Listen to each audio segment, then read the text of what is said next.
Hi, this is Sean Bacon with Xcellence Inspection Services.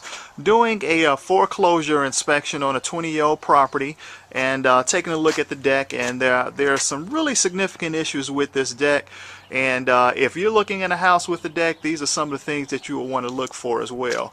Now, as you can see here, as I get to pretty much floor level, you can see that there is a lot of unevenness on the deck flooring, and really a lot of that has to do with the foundation of the deck itself, which is down here.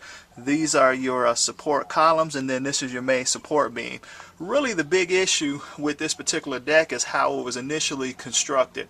First and foremost, you definitely have to have concrete footers which these wood columns sit on. The concrete footers are extended below ground to a level which is below frost depth, because what can happen during the winter time, as the ground freezes, it heaves everything else that is above it, and that is exactly what has happened with this particular deck.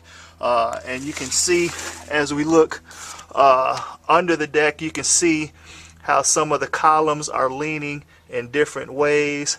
And also the other thing, as we pan around to the deck itself, as you can see where some of the support beams are not even in contact with the deck at all. As you can see here, as we get a close-up, you can see there are portions of a gap between the main support beam here and the column, and you can see the same thing over there as well. And really all of this happened as a result of the initial installation, just because they did not place any concrete footers under these columns, and it's really causing a lot of stress on the portions, on those columns, and the portion of the beam that is actually supporting the deck. Actually, the deck is only being supported by the front column, so there's a lot of stress.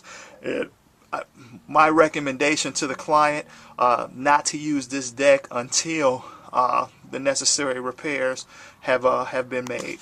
This is Sean Bacon with Xcellence Inspection Services. If you'd like to have an inspection, give us a call at 708-299-9235, or you can visit us at our website at www.excellenceinspectionservices.com.